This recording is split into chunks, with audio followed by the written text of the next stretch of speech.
Good evening, ladies, my followers. A lot of y'all this week, especially this week, have been asking me for more detailed, more specific examples of what I ate at the beginning of my journey back in December of 2011, January of 2012, when I first started my journey.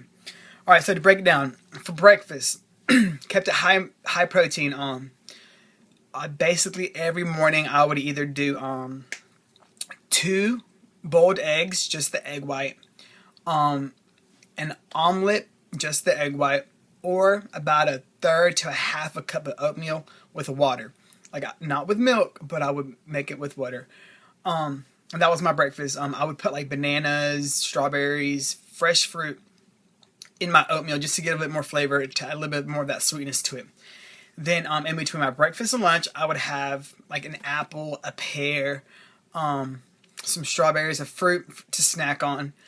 For lunch, I would have one carb before four. Probably most likely every day. Was what I would make for lunch for work. I would have one toast, cut it in half, and make me a sandwich. So it would look like half a sandwich. Usually I would do tuna with mustard. That's it. Lettuce and tomato, and a half a slice of cheese. And I would take that to work with some veggies on the side. Or sometimes I would have I would count out my serving size of wheat thins, and then my water. That would be lunch, and I would have another snack in between that time and dinner, which probably was like another fruit.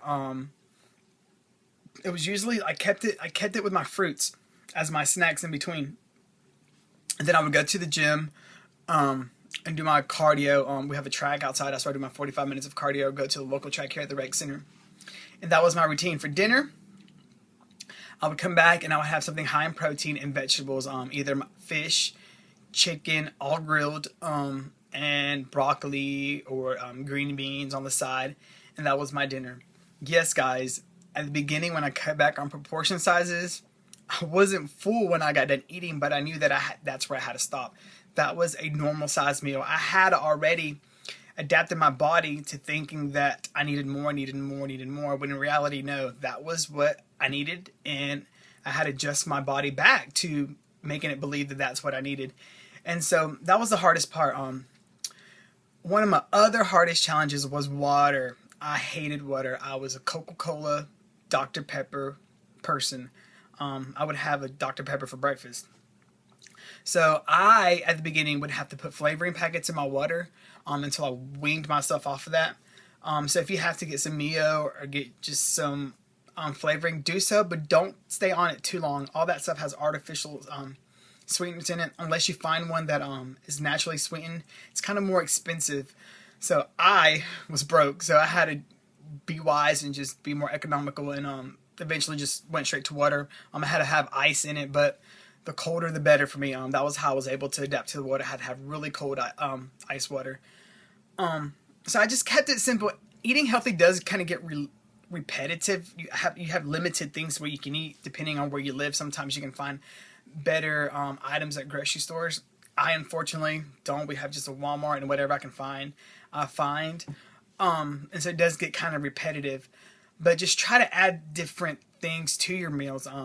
Do some peppers, some onions. Just change the flavoring up a little bit. Keep it healthy. Don't add too much salt, too much other seasoning to it that's gonna help retain water. You can give it a little bit of flavor, but just don't go overboard with all your stuff that you used to do.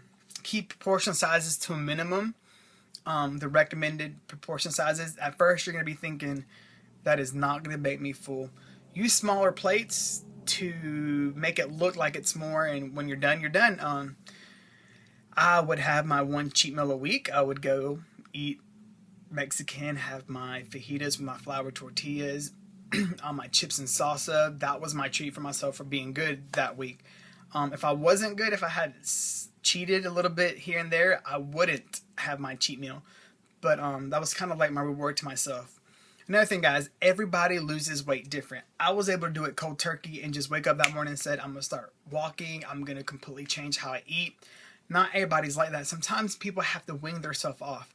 I would say if you're one of those, the first thing you do is just cut back on your carbs, increase your protein, and definitely increase your cardio. The recommended, like the Center for Disease or that place, tells you that you need a minimum of like 30 minutes a day of physical activity. That's to maintain. To actually help you and lose, you need they say at least an hour. I shoot for about 45 minutes. Kind of cut that in between. Do 45 minutes of intense cardio. Walk fast. Make sure you're sweating. Just remember, you're doing this for yourself. So if you're out there walking, you're not breaking a sweat, and you're just briskly walking, just tell yourself, you're not, you're doing something for yourself, but you're not putting your all into it. So go out there and just work hard. You can do this. Some people see changes in their clothing before they see changes on the scale. So you can't really rely on what the scale tells you. Yes, a lot of people do get dependent on that. That was my motivation. My weight started coming off pretty quick. I was walking. I transitioned to running pretty quick, so the weight was coming off pretty quickly. So that was my motivation. I would get on the scale once a week, and I saw like 5-10 pounds go down. I'd be like, okay, I can do this. I can do 5-10 more pounds the next week. So I just kept it on. But not everybody is like that. So your clothing will change a little bit. That's probably the first thing I noticed. Like week 2, my pants were like, something's different here, which I was excited for. But that's another thing, it is expensive. Every 2 or 3 weeks, you got to buy new clothes. And then once you get down to where you want to be, like your whole wardrobe has changed and you really don't have any clothes. So that's where I am now. I'm kind of where I'm at that phase where I am where I want to be. I'm trying to build more lean muscle. So I want to get a little bit bulkier, but the problem with that to me is like the scale's going up because I'm building muscle. But I gotta tell myself this is muscle, this is not fat. My clothes still kind of fit the same.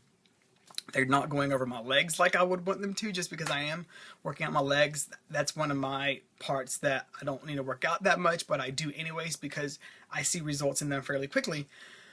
But yeah, guys, hang in there. Just really be careful what you eat. A lot of protein, bring your carbs down, eat your complex carbs, your veggies, your fruits. If you need a snack on stuff, celery, guys, cucumbers, if you need that crunchy texture to it, carrots, stuff like that, a little bit of peanut butter, dip your stuff in. You can I dip my celery in just salsa because it's pretty low in calories, and the peppers in it and stuff like that help your metabolism. Mustard, I use a lot of mustard. I put some dill relish in my mustard. Yeah, it has a little bit of salt in it, but just to change up the flavor, you got to get creative in the kitchen with your things. So yeah, hopefully that helps. A lot of you have questions about how I started, and at the beginning it was tough.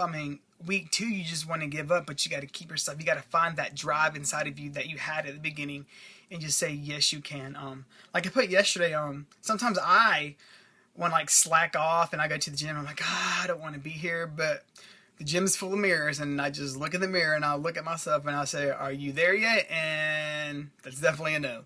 I still want to improve. I still want to get leaner. I want to get cut.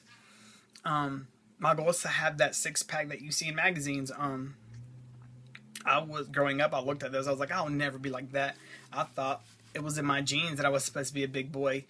Everybody in my family, is heavier set. Uncles, cousins, we go to family reunions and they were all like bigger. So I was like, I guess this is how God made me. This is how I'm supposed to be. So don't let anybody ever tell you that you're supposed to be a certain way because it runs in your family, because genetics, No, if you really want to change and you really want to change, then you can change. You just have to be dedicated enough to put the hard work and sacrifice into the change. So that's just my little weekly answering to y'all's questions and a little maybe motivation for y'all to get out there and do it. Guys, it's not easy. I still struggle with it every day. It is a lifestyle change, but it's decisions you have to make every day to keep on. So I hope y'all have a good weekend and stay focused, and I'll talk to y'all next week.